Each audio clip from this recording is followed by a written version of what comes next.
In this video, I'm going to show you how to use a biscuit joiner.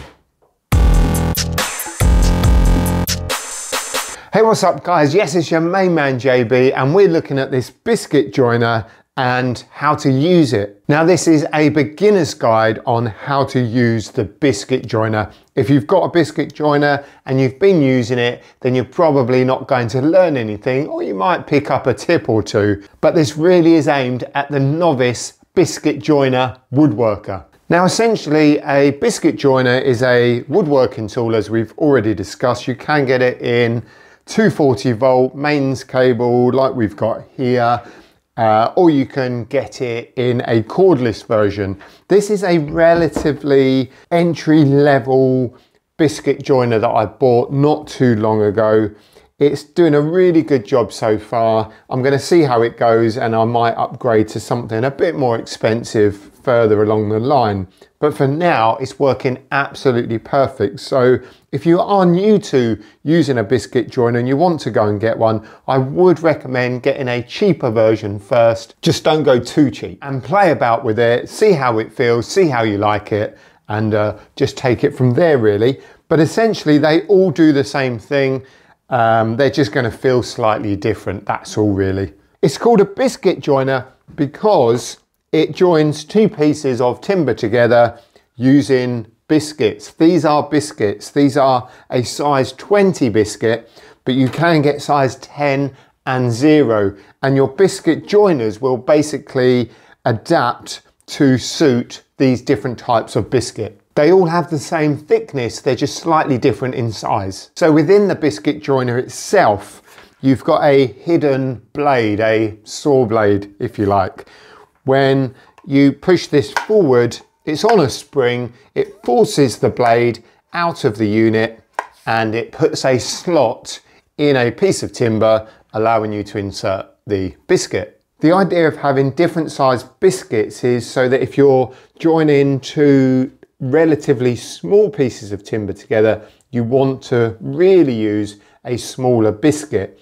If you're doing medium-sized pieces or something like this, for example, that you could definitely get away with a 20, but I've also got some 10 size biscuits here, and you can see that they are considerably different in size. So something like a 10 would actually work quite well if you were joining these together. You could use a 10 in here, you could definitely get away with a 20.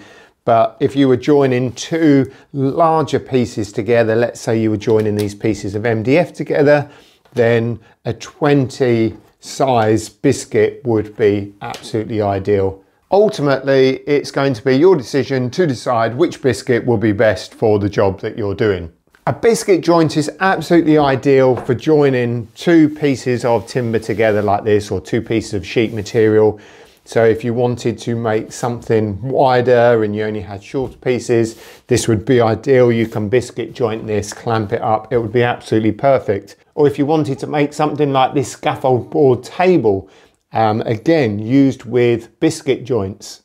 But the thing I also love about using a biscuit jointer is that you can quite easily make carcasses and units. Now, I made this shelf unit not too long ago using the biscuit joiner, and it went together like an absolute dream. And the great thing about using one of these is that once you've got your panels set out and you've got all the biscuit slots in the panels, you can just throw it all together and it's all going to line up. A biscuit joiner allows you to put a slot in the face of a panel and also the edge of a panel. So you can not only just join two pieces of timber or sheet material together, but you can also fix a panel like this. So like my shelving unit you've just seen, this would be absolutely ideal for making carcasses and shelf units. There are different ways in which you can use the tool itself, and despite what some people say, you can use this flat bed here, the base of the tool, because it's really heavy and really flat on a surface. You can also use it this way, so if you were to put a slot in the face of a panel, you use it this way, but you can also use it with an additional fence it has here. And the way you would use that is by placing that fence on top of your timber there, and then you've got the same distance down from this face. I just find that there's a little bit of unwanted movement there, but it works fine all the same. We'll start off then by joining these two pieces of sheet material together. And one of the things you do need to do is to mark up the faces where you're going to put the biscuit. You have a center mark on the machine here, so you can easily line it up with the line here. Now, although it doesn't work brilliantly, I am going to put the dust bag on. Now, if I was doing lots of biscuit joining, then I would connect this up to the vac.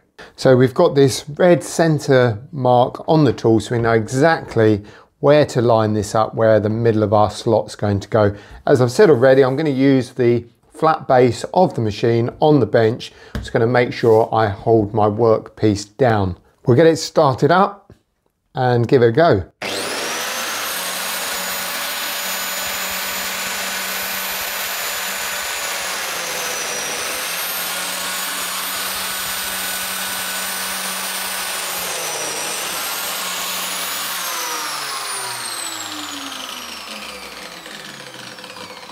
We'll do the same on the smaller piece.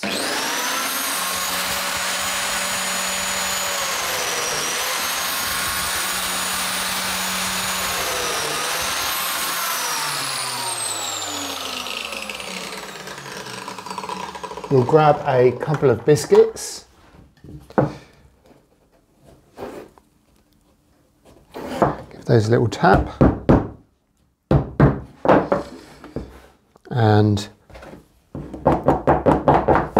perfect, look at that, completely flush, all in line, ready to be glued. But let's say that this is a unit and this is a front panel that I want to put on here. So I need to put a couple of slots on this face right here. So all I'll do is just make some marks on here. So I've got the slot in the right place. Then what I need to do is to just extend these.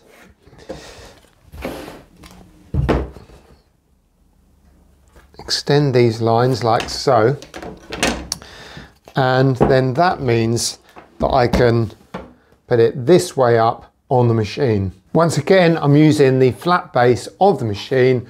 I've done my lines on here, so I can just line this up with what's on the tool, and away we go.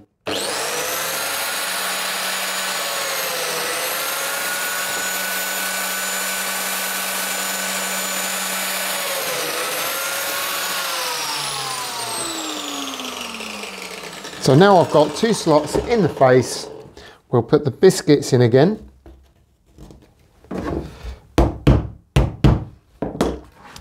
And then those can go into there, and that then gives me a completely flush side here. So if we wanted to create a shelf on an end panel, we would just mark the position of where we wanted the shelf to go. This is going to be quite an important thing here. And then what I would do is just square a line across so you know exactly where that shelf's going to go. Once we've got the shelf marked on the end panel and also the points in which the biscuits are going to go, there are a couple of ways you can do this. You could either just have a go doing it freehand by placing the biscuit joiner along that line, but it might not be completely accurate and it might shift very slightly. So one of the things I like to do is to just use a piece of timber, piece of board like this, and just use the square as well, just so I can get that exactly square right up to that line there. But what I'm going to do before I do that, just rewind a little bit, is put a couple of marks on this piece of board so I know where to have the biscuit jointer. And then we'll just move that up to the line, keeping it against the square. That way we don't need to worry about it moving this way. We can just keep it flush on this side here. as we just bring it up to the line. So I'm right on the line there, and we'll put a clamp on that like so. Then here I can just line up the biscuit joiner with the line there. You can just about see the groove in the machine here. I'll just line that up with the line on the board, and away we go.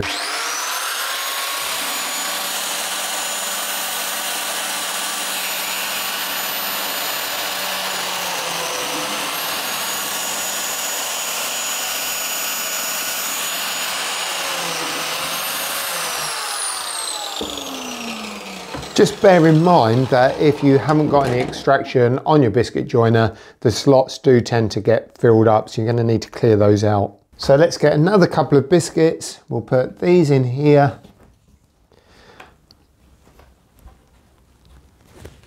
Give those a little tap down. And then, in theory, we've got a nice fitting sturdy shelf right along that line. And although that's a little bit wobbly, that would be absolutely ideal to keep that located while either the glue goes off, you screw it or pin it. Now, if you're building something that isn't going to be taken apart and you want it to be strong and solid, then what you would do is put glue along the edges that you're joining. Make sure that you fill these slots with glue, and then on the opposite side of the biscuit before it goes into the opposing slot. That way you know you're going to get a really strong join throughout all your biscuits, and once that glue goes off, I'll be solid. Cool, man. So the most common uses for the biscuit joiner is either joining panels together, creating front panels, or shelves and dividers. Another really common use for the biscuit joiner is to make mitre joints.